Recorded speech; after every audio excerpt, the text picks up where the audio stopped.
এই গাইস, তো আমি নাক সেটকাচ্ছি কারণ এই ভিডিওটা আসতে আমার এত দেরি হয়েছে যে লোকজন আমাকে পাগল করে দিচ্ছে। গাইস, বউয়ের বিয়ে হয়ে 1 মাস কি 1.5 মাস হতে যায়, আমি এখনও ভিডিওটা পোস্ট করতে পারিনি। তো যাই হোক, অবশেষে অনেক আলসেমি কাটিয়ে আমি এই ভিডিওটা পোস্ট করার জন্যে চলে এসেছি। ঠিক আছে, তো এটা আমি দেখাচ্ছি মেহেন্দির দিনের ভ্লগ। ঠিক আছে, মেহেন্দি, গায়ে হলুদ, বিয়ে সব একটাই ভ্লগে সেরে দিয়েছি, কারণ আমি এত বড় বড় ভিডিওস বানাই না।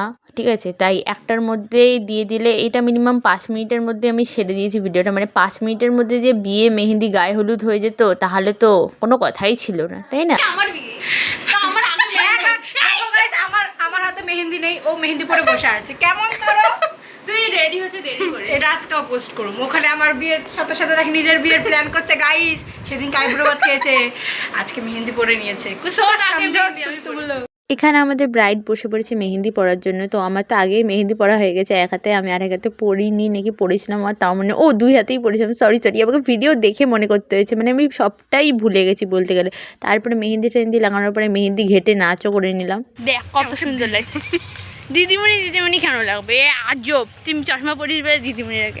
তো এরকম ঝড় বৃষ্টির ভেতরে আমার বান্ধবী কি মূর্তি যে বিয়ে রেখেছি ভগবানই জানে। পালিয়ে গেছিস, বিয়ে করার কি আছে?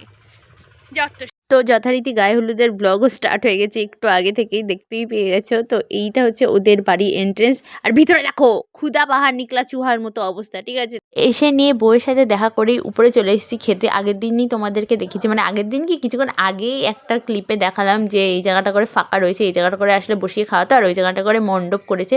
তার মানে মানুষ বসে বসেই দেখতে পারবে, খেতে খেতেই দেখতে পারবে ওদের বিয়ে। ভালোই একটা সিস্টেমে ওদের বিয়েটা হচ্ছে।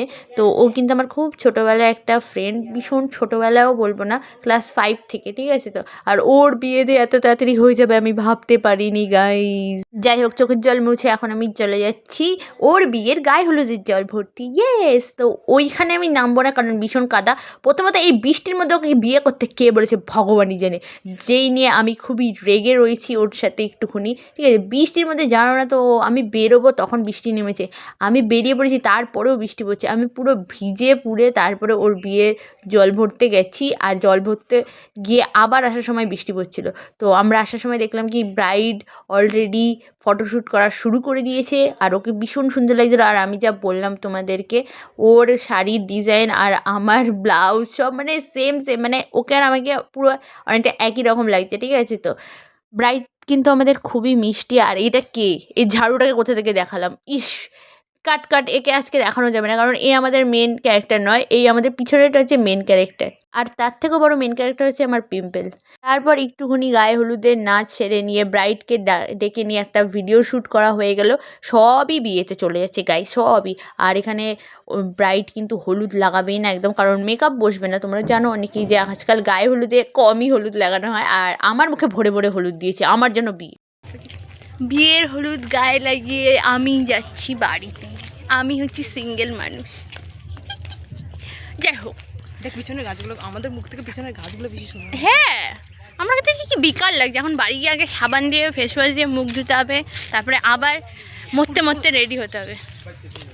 ভূতের মতো পরিস্থিতিতে বসে আমরা দুজন, ওর পরিস্থিতিটা আরও বেকার। যাই হোক, আমি ওর বাড়িতেই আজকে সারাদিনের নামে সেটেল হয়ে গেছি। আমরা এখন শাড়ি কাপড় পরবো, আমার শাড়ি কাপড় নিচে ঘুরিয়ে নিয়ে আসতে হচ্ছে। যাই হোক গাইস, এখানে লাইটটা একটু কম, তোমরা একটু ম্যানেজ করে নিই। যাই হোক, আমি এই সুন্দর ঝিকিমিকি শাড়িটা পরবো, যেটা আমাকে আমার বান্ধবী পরেছে। ও খুব ট্যালেন্টেড আছে, প্রথমবার কেউ বললাম আমি ট্যালেন্টেড। যাই হোক, আমরা রেডি হবো, আমরা অনেক লেট হয়ে গেছি। ব্রাইডই লেট, তো আমরা আবার কি করবো এখানে। আমি তো এসে নিয়ে বলছিলাম যে আমি তাড়াতাড়ি করে এখনই রেডি হয়ে চলে যাব। আমি আসলে ল্যাদ খাচ্ছি শুয়ে। যাই হোক, রাখি এখন, বাই।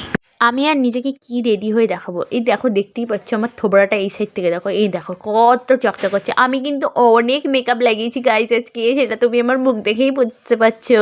আমি অনেক কিছু লাগিয়েছি, আমি হাইলাইটারও লাগিয়েছি, কিন্তু আমি জানি না কেন বোঝা যাচ্ছে না। আর এই যে আমাদের ব্রাইড, যে রাত্রির 8টার সময় রেডি হয়ে এসছে, আমরা 7:30টার দিকে এসেছি নাকি 7:45টার দিকে এসেছি। তো ওকেও ভীষণ সুন্দর লাগছে, ওকে তো সুন্দর লাগবে কারণ ও হচ্ছে গিয়ে নতুন বউ হবে। তো যাই হোক, এই হচ্ছে পরিস্থিতি। ওর আর আমার গরমে খুবই পরিস্থিতি খারাপ, আর এরই মধ্যে বড়ও চলে এসেছে। আর ওদের বিয়ের লগ্নটা খুব তাড়াতাড়িও ছিল না, আবার খুব রাত করে ছিল না, 10:30টার দিকে ছিল। কিন্তু আমি ওদের বিয়েতে থাকতে পারিনি, আমাকে বাড়ি যেতেই হতো, কারণ ওর বাড়ি থেকে আমার বাড়ি অনেকটাই দূরে, আর আমার মা রাত করে অ্যালাউ করতো না গাইস। এর থেকে দুঃখের কিছু হয় না। তো বরকে দেখো। বিয়ে করতে কেমন লাগছে? এখন ভালোই লাগছে, এখন জানি না পরে কি হবে। কেন পরে কি হবে? আর বিয়ের সাজতে কেমন লাগছে? ভালো, ঠিক ক্যামেরাটা একটু দূরে সরাবি। আমার কথাটা আসবে এর জন্যই বললাম। তো 10টার দিকে আমরা খেতে বসে পড়েছিলাম, কারণ আমাকে বাড়িও যেতে হতো এর জন্য। আর খেতে খেতে তো 11টা বেজে গেছিলো গাইস। তো এই যে মুখ দেখাচ্ছি বলে খুবই চিল্লাচ্ছে, তো এরা কি বুঝবে যে এগুলো স্মৃতি হয়ে থেকে যাবে। যাই হোক, খাবার দাবার ভীষণই সুন্দর হয়েছিল, আর এতটা তাড়াতাড়ি ব্লগটা শেষ হয়ে যাচ্ছে, কিন্তু এতটা তাড়াতাড়ি কিন্তু আমাদের এনজয়মেন্ট একদমই শেষ হয়নি। তো আজকের ব্লগটা এইটুকুনি।